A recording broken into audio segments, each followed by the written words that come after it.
This is Darian's Invasive Species Project. The first species that I did was Hydrilla verticillata. The common name for the species is Hydrilla or water thyme. Hydrilla is a genus of aquatic plants that originates from two different places.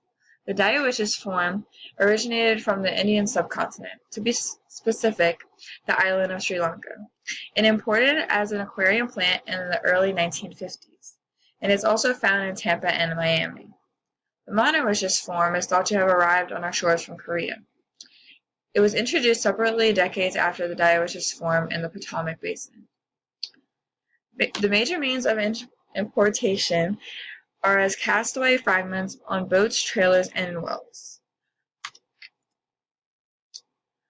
Boat traffic through established populations can shatter and allow hydrilla to permeate throughout the water body, and this is why it has so many harmful effects. Hydrilla has an aggressive growth, which gives it a higher capability of spreading into shallow water and creating thick mats that can tend to block the sunlight from traveling to other native species below.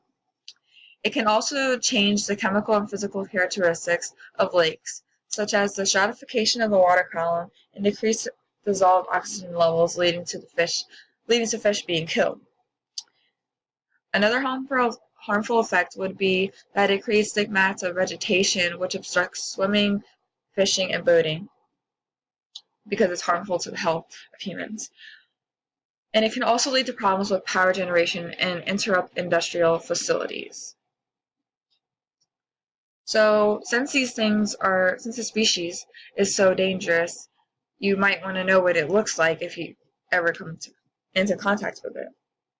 So as far as the appearance of hydrilla, it has pointed bright green leaves about 5/8 inches to be exact.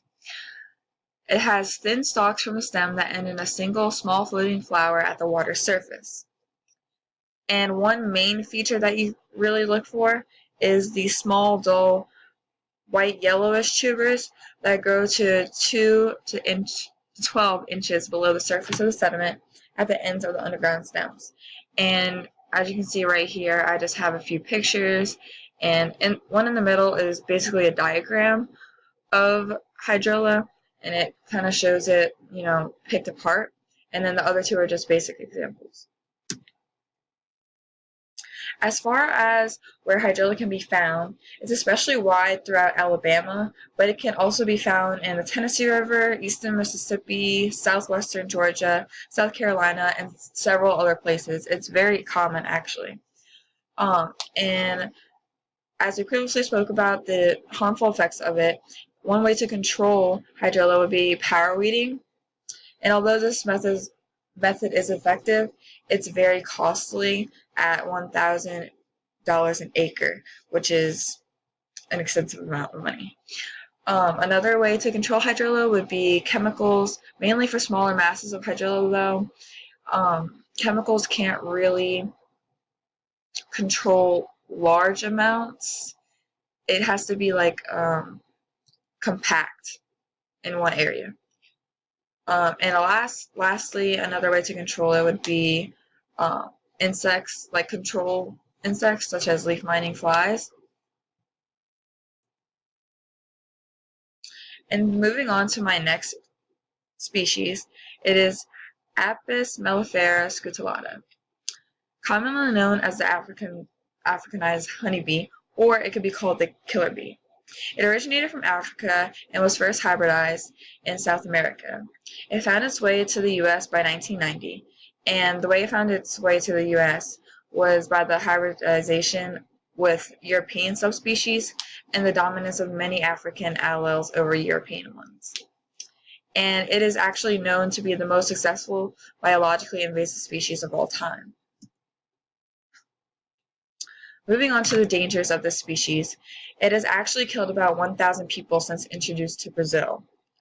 This species is sensitive to disturbances, so anything can really set it off. They tend to react 10 times faster than a honeybee from Europe and will chase someone for a quarter of a mile. It can also be harmful to the honey industry, and according to an article, it says that interbred colonies of Africanized honeybees may be more aggressive, abandon the nest and not be able to survive the winters, which means that if the honeybees aren't able to survive, then there's no honey. And the companies that produce honey, well, that's what happens. So as far as what they look like, they are kind of hard to spot from the naked eye because, I mean, bees in general all kind of look the same except for bumblebees. Bumblebees is completely different appearance. But as far as the Africanized honeybees, scientists have to use microscopic lenses to look at the distribution of veins on the wings. That's how much they need to be differentiated.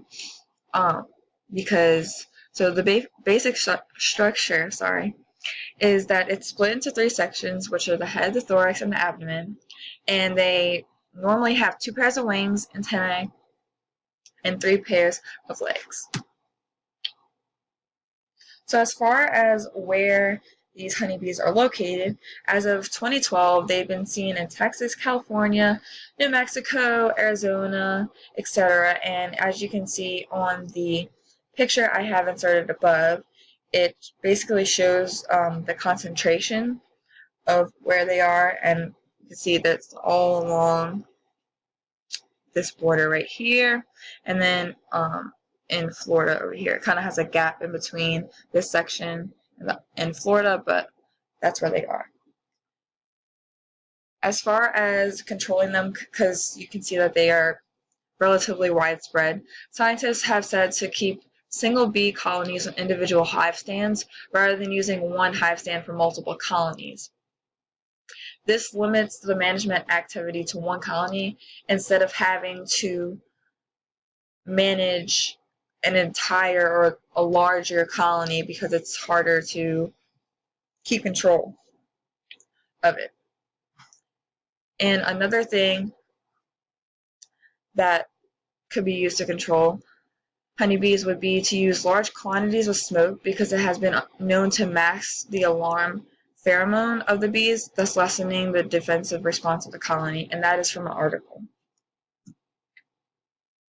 And for my last invasive species, I chose a species from Antarctica, and it is the Lagenorrhynchus cruciger. Sorry, I possibly said that wrong. I'm not really sure how to say it. But the common name is known as the hourglass dolphin. And obviously it lives in Antarctica, and it originated from the south of the Antarctic convergence. And it will not be introduced to the U.S. just because its habitat is in extremely cold waters. And I also found in an article that it has to be about 31 degrees Fahrenheit, which is why Antarctica is the most suitable place for them to be. And it's not considered a harm or danger to us humans because there hasn't been a record of any violent actions committed by these dolphins, and they do not greatly impact other organisms in the waters because in Africa there are a lot of animals, but not as much as you would see here. And as far as what they look like and why they get the name of the hourglass dolphin, well, how it's got its name would be that they have a white stripe along each side, which narrows under the dorsal fin, creating an hourglass pattern. Oh, sorry. They also have compact bodies with a black and white pattern. They have tall hooked dorsal fins with a broad base. Some males have a marked backward bend approximately halfway up the fin, and that's specific to males only. Their flippers are long and curved with pointed tips, and their flukes are notched with concave trailing edges. And one last thing that is significant about the appearance is that the beak is stubby. And here's my works cited where I got all my information from to incorporate into my project. Thank you for listening.